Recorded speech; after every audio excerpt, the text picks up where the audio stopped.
Anda kembali bersama kami dan masih bergabung Mas Boy serta Bang Firman. Saya ingin lanjutkan kembali, Mas Boy.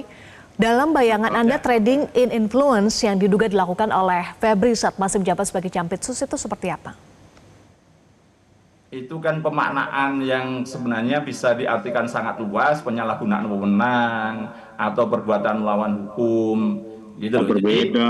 bahasa sederhananya bisa juga suap, bisa gratifikasi, bisa dimasukkan kan absorpsi. Ketua Tim 9 sudah menyatakan apa yang dilakukan oleh penyidik kepolisian diabsorpsi ke dalam sprindik yang terbaru. Ya itu sudah benar menurut versi saya loh ya. Dan itu penyalahgunaan wewenang ataupun sampai gratifikasi ataupun pemerasan yang dirumuskan dari Tankian itu kan sudah dirumuskan semua gitu loh. Jadi ya kalau bahasanya sederhana begini, uang dan emas itu milik siapa? Terus kemudian kalau dihitung dari gaji, gajinya berapa?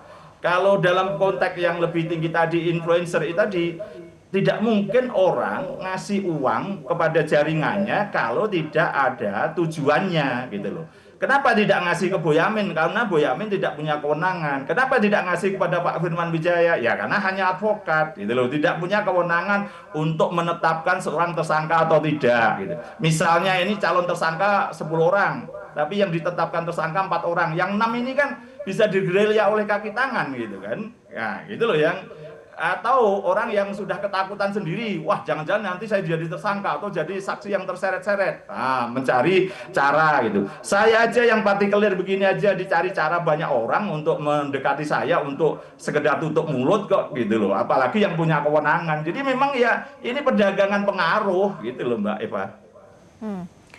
Perdagangan pengaruh yang diduga itu adalah modus Febri. Kenapa Anda persoalkan itu, Pak Firman? Bang Firman. Ya, pertama saya mengklirkan dulu ya. Tadi yang sampaikan Pak Boyamin, itu enggak ada permintaan emas kembali sama uang, enggak ada. Mas Boyamin. Saya baca gimana Pak Firman? Enggak ada di dalam diktumnya, itu di pra-peradilannya. Iya, enggak ada lah. Nah, ya, itu satu. Baca ya. Kemudian kedua, kaitan dengan dulu. trading in influence, ya. Itu ya di dalam UNCIC artikel 18 itu masih disebutkan belum menjadi hukum positif Indonesia. Termasuk illicit enrichment. Lah gimana mau ngatur modusnya, pasalnya. Jadi ini ada di dalam sprindik loh Mas. Ada dalam sprindik ya menyebutkan pasalnya. Makanya di dalam surat penetapan tersangka dia bingung. Yang pertama objeknya menyangkut kasus A, di bawahnya menyangkut kasus B. Jadi itulah yang kami lihat. Ya dokumennya saja sudah tidak bisa menunjukkan kausalitas efeknya dari mana ini. Kedua juga tadi saya sampaikan bahwa para ahli yang expert termasuk ya ahli TPPU ya beliau menyadari sendiri mengkoreksi ternyata penjelasannya masih ada, bahkan beberapa putusan MA, putusan pengadilan negeri yang sudah berkekuatan tetap mengatakan harus dibuktikan dulu tindak pidana asalnya. Hakim kan nggak mungkin merawang-rawang mengawang apalagi penyidik. Nah karena itu yang disebut instrumenta delicta maka harus jelas ini dari mana. Karena itu sebenarnya di dalam pemeriksaan dokumen bukti saya sudah yakinkan ternyata tidak ada dokumen yang berbeda. Termasuk perjanya. Ya, bahkan dua perja itu menegaskan tidak boleh atribusi, delegasi ya. Kalau memang sudah tegas didefinitifkan siapa pejabatnya. Apalagi soal duplikasi, objeknya sama, perbuatannya sama. Apalagi tadi Mas Boyamin sebut absorpsi, nggak ada pengertian absorpsi dalam hukum acara, itu juga dibahas. Di dalam pasal-pasal di KUHP-nya kita ajukan, nggak ada. Jadi karena SOP-nya mengatakan kalau nyidik, di dalam SOP-nya, di dalam KUHP-nya juga harus dimulai dari lidik, dimulai dari ekspos, nggak ada eksposnya.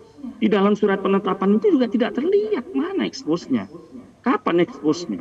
Sehingga jadi pertanyaan. Kok dalam waktu yang bersamaan tanggal 24 Mas Boyamin itu ya penetapan tersangka kemudian penahanan sementara eksposnya belum jelas, bahkan eksposnya yang mewajibkan ekspos Pak Firman ada di dalam peraturan perjanya Pak di KUHP. Perja itu tahun berapa? Ini kan KUHP baru Pak Firman. Iya ini KUHP yang terakhir Pak ya. Enggak itu sebelum KUHP baru berlaku Pak Firman.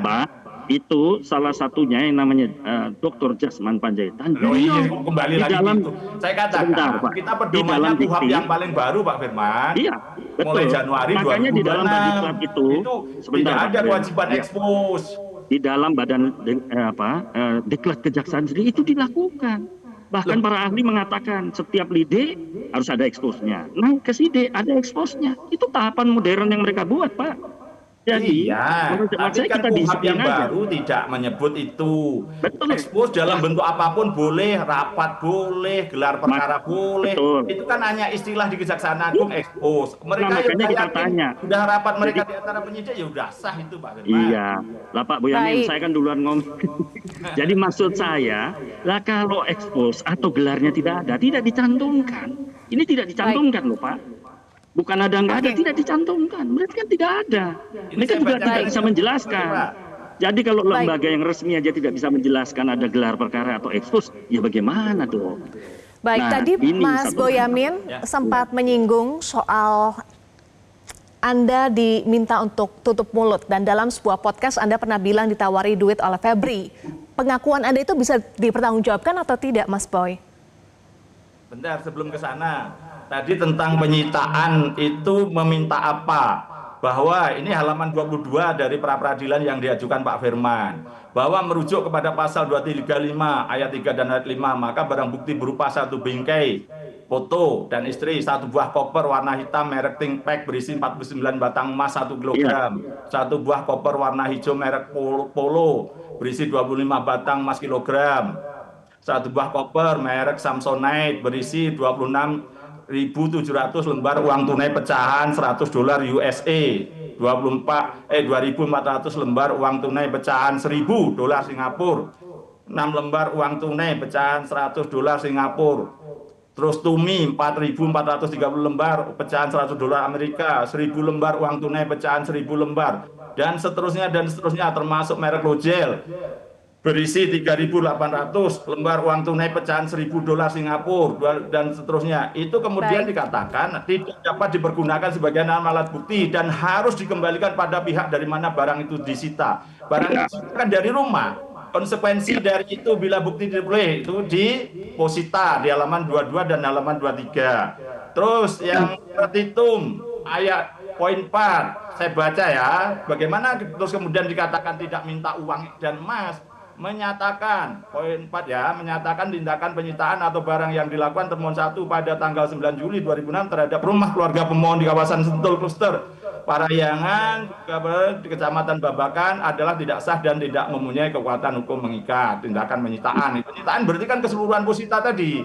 Di poin berikutnya Baik, yang Mas paling Boy. bawah, poin 12. Ya, jadi saya jelasin ya. Kan saya yang membuat, pemohon Mas. untuk mengembalikan seluruh Ya. barang milik pemohon dan warganya yang diambil dan Iya. disita dalam keadaan utuh seketika setelah putusan diucapkan. Kan dikembalikan Baik. ke rumahnya itu berarti kan? Iya. Nah, Sebentar ya Mas Boyamin. makanya tidak Apa minta ada kalimat itu Pak kembali Firman. pada Pak Feby? Kan tidak ada. Itu yang saya maksud. Kedua, itu Ini prinsip. minta loh, Pak. Sebentar. Katanya Kalau hanya dalam- minta dokumen, malah dokumen tidak ada loh. Yang saya maksud itu foto keluarganya Mas yang diminta pulang itu kan hak Enggak loh, itu tadi kan saya pribadinya. bacakan utuh. Kedua, Gimana? makanya tidak ada dimintakan kembali kepada Pak siapa Febri. Anda Ya, keliru dikembalikan dong. kepada Nggak asalnya. ada. Asalnya kan Coba rumah Pak baca. Febri, Pak Loh, kalau Baik, asalnya bukan jadi- bukunya Pak Febri. Loh, Oke, Jadi jadi sebenarnya- kalau dicermati sebenarnya- Bang Firman dan juga Mas Boy, permohonan Ya.